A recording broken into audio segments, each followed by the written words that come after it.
বাবারে আমাদেরকে ধ্বংস করছে আমাদের তরিকার কিছু পণ্ডিতে, যিনি এই তরিকা করে পকেট ফুরাইতে চায় ইডি, আর ওদেরকে ধ্বংস করছে ওরাও ধর্ম ব্যবসা করি যারা খাইতে পারে ওরা। বাবারে কোরআনে আসছে একটা তরিকার নাম, কয়টা তরিকার নাম? একটা। ওইটার নাম কি? ধর্মীয় মুহাম্মদী তরিকা। তরিকায়ে খাসলত, তরিকায়ে খাসলত। যার খাসলত ঠিক নেই এত মুহাম্মদিয়া তরিকা দিলাম আছে নি? এখন ধর্ম একটা, এটারে 73 দল বানাইছে কে? ধর্ম একটা, এটারে সিস্তিয়া, নকশবন্দিয়া, মুজাদ্দিদিয়া, মাইজবান্দারিয়া, এই তরিকা এই তরিকা, মুহাম্মদিয়া, সুন্নিয়া, খারেজিয়া, ওহাবিয়া, ইডি বানাইলো কে? কি রে বেটা কথা কও, ইডি বানাইলো কে? যদি বাতি জ্বালাইলে যদি একটা আলো বাইর হয়, মোমবাতি জ্বালাইলে যদি একটা আলো বাইর হয়, হেজাক লাইট জ্বালাইলে যদি একটা আলো বাইর হয়, এই যে এনার্জি লাইট লাগাইছে এটার যদি একটা আলো বাইর হয়, আলো তো সব বাতিরে এক না দুই? ওই কথা কও, এক না দুই? যদি এক হইয়া থাকে তাহলে এই দেশের মধ্যে এত তরিকা কেন হইল? কি চায় ওই তরিকা, কি চায় এই তরিকা, কি চায়? এই দেশের মধ্যে এত ইসলামের নামে দল হলো কেন? আল্লাহ কয়জন? ওই নিয়ে কথা কও, আল্লাহ কয়জন? আপনি আমার জবাই করি দাও, আপনি কথা কও, আল্লাহ কয়জন? রাসূল কয়জন? কোরআন কয়টা? হাদিস কয়জনের? একজনের। তাহলে আজকে এই দেশের মধ্যে এত দল কেন? আবার যার যার মধ্যে মর্জিয়া তরিকা বানাইছে, আরেকটা বানাইছে মর্জিয়া তরিকা। কি বানাইছে? তরিকা একটা, সেটার নাম হইল তরিকায়ে খাসলত। তরিকায় কি? তরিকা কয়টা?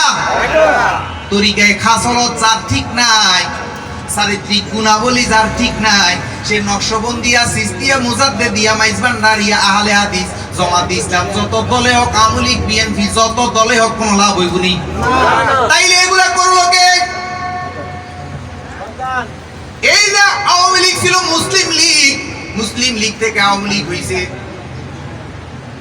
শহীদ জিয়ার পছন্দ হয় নাই তো জাতীয় পার্টি করছে, এরশাদের জাতীয়তাবাদী দল করছে।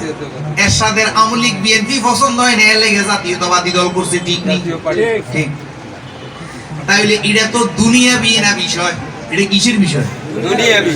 আখিরাত তো এক, আখিরাত কি? বাবা তৌহিদ এক না দুই? বাবারে আমি বললে যেরকম মাটির নিচে, হিন্দু মরলেও মাটির নিচে ফোড়ানোর পরে সালি মাটির লগে মিশে যায়, যায় কি যায় না? এটাও তো মাটির নিচে। তাইলে এটা হইলো তৌহিদ। এটা কি? তাইলে তৌহিদ গাতে ধর্ম একটা, তরিকাও একটা।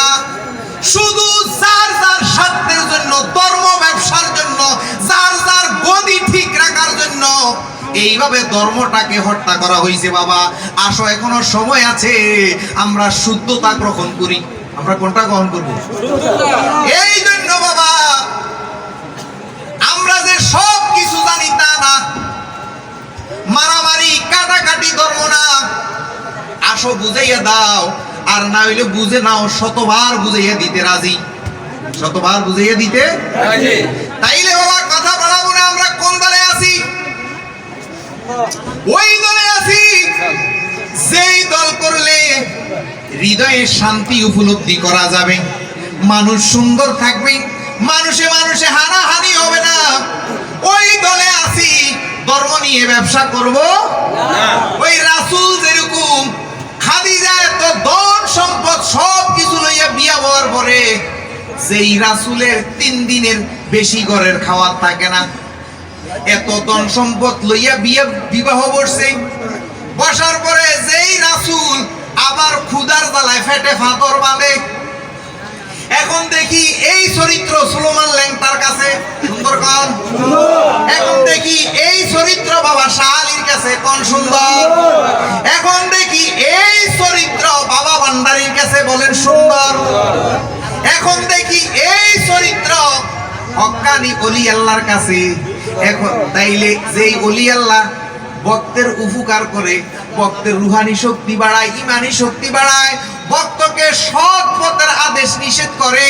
আমরা সেই পীরকে 100% সেলুট জানাই, বুকে নিব।